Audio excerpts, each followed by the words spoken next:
So I've gone through my fair shares of trials and tribulations and a fair share of different situations that I might have personally felt very uneasy in. I might have felt like I have a way out.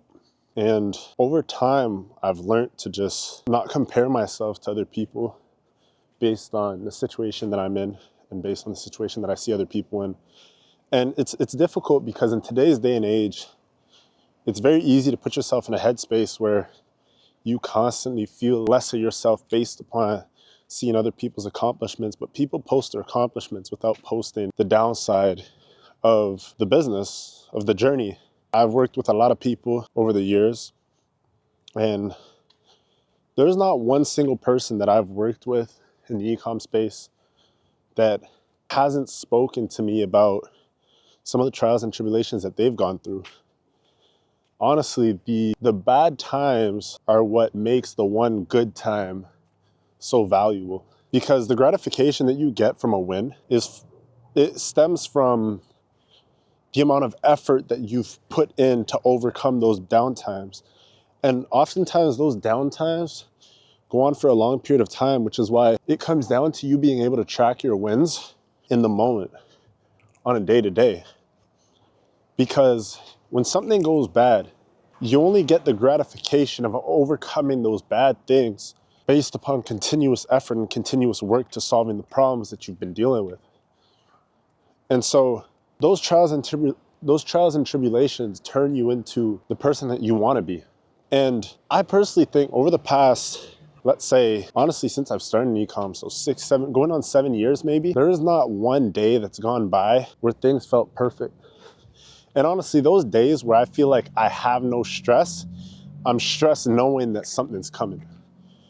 I'm stressed knowing that there's certain issues that I'm gonna have to deal with in the near future. And more often than not, when I feel that way, those problems do come up. And so that's why I've spoken about in my previous videos to predict, prevent, and provide. And I think that's a motto that I wanna stand by all year round, because it's probably been one of my most important takeaways when it comes to my journey. People may consider me successful. I consider myself ambitious. What do you consider yourself? What do you think of yourself? What have you done for yourself, accomplished for yourself over the past little while that will dictate how you feel about yourself? A lot of you guys feel down on yourself. A lot of you guys doubt yourselves. But in the grand scheme of things, you guys are much smarter than what you think of yourselves.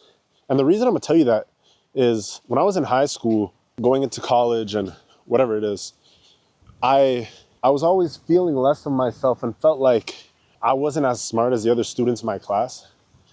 I wasn't as ambitious. I didn't have as much opportunity because I wasn't passing.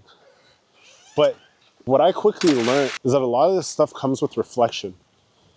And that reflection is used to create a general understanding of who you are as a person, what are your strong suits, and what sets you apart from the rest. I consistently find myself being, and this is at the time, I consistently found myself being in a situation where I'm comparing myself to other students that are coming back with good grades. And it wasn't even that I was incapable of studying, I just didn't do it because I didn't see the value in it. And when people say think harder, think smarter, not harder, I think it was a motto that I subconsciously lived by when I was in high school without understanding that that's what I was living by. So it comes down to you being able to reflect on your situation and digging deep within your mind to understand who you are as an individual and put yourself in a position where your strong suits and your strong points outweigh the cons of your life. And don't put yourself in a position where you're consistently going to be forced into situations that are not well within your strong suit. So let me put into perspective for you guys. If you say you play football, right? And you play corner, or you play safety, you play whatever it is, anything on the defensive side, and you're consistently forced to go play quarterback, you're not in a position to excel yourself because this is not something that you're good at. And not to say you can't learn how to do it, but it's much more difficult for you to perform in a position that you're not familiar with, that doesn't add on to the value that you have to provide. And because of that, you're consistently being put in situations where you can't provide value to the team, to yourself, to the people around you. you're consistently being put in a position where you can't win. And so that's kind of how I felt in high school. And I know there's a lot of you guys out there that probably feel the same way. And that's why I want to hop on here and I just want to talk to you guys and try and speak out to people that are in the same position that I was once in, and try to give you guys the value and the knowledge and the experience to outgrow that situation. Because for me, it took me graduating and going through traumatic life experiences to really start to take my own thoughts into consideration and really live based off of what I felt was reasonable for myself.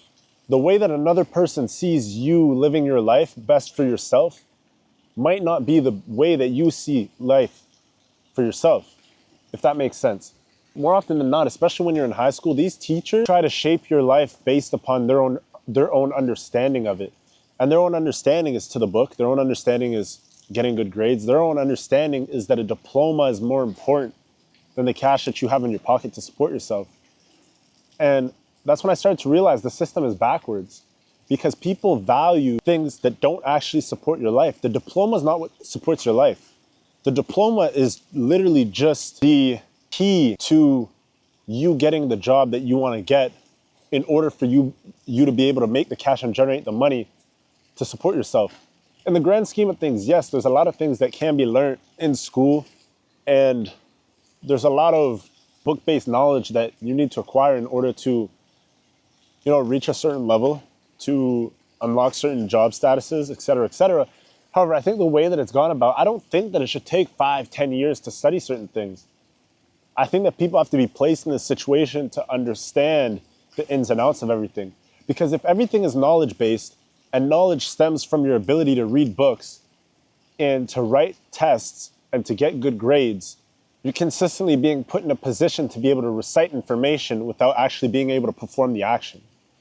And so that's why I feel like as an entrepreneur, you're forced into a situation where the book-based knowledge isn't as important as you being able to perform the action. You could break down to somebody how to create a high converting website, but if you can't go out and create that high converting website yourself, then of what value do you have to offer the market? And so this all really just comes down to, in my opinion, your ability to perform actions based on the book knowledge that you've acquired. And I'm personally somebody that doesn't learn based off of reading. I don't even learn based off of hearing it. I have to perform the action and see the action performed in order for me to be able to do it at a high level. Because, and that's just how I learn, right? So when it comes down to it, for all you guys out there, I think the first step, especially if you're going to be moving forward as an entrepreneur, if you're going to be somebody that wants to be self-sufficient, you want to be independent, is to understand how you learn best and to consistently put yourself in situations where you're capable of excelling. Those are probably the most important takeaways that I would say that I've gotten in my e-com journey, or my entrepreneurship journey as a whole, is to just consistently put yourself in a position where you have the ability to win based on what you're good at. Put yourself in a position to learn based on how you know how to learn. Learn from people that are doing what you want to be doing or that have done what you want to do. It's a matter of being able to put yourself in that position and to understand how to put yourself in that position. At the end of the day, you're the only person that has control of your life. You're the only person that has the ability to take a step forward. You're the only person that can prevent yourself from taking steps back. And so consistently, day in and day out, put yourself in a position to win, allow yourself to win, allow yourself to move in the right direction. And you can only do that by understanding who you are as a person, mentally, emotionally, physically, and use those strong points that you have and that you understand about yourself and put yourself in a position to use them and excel forward.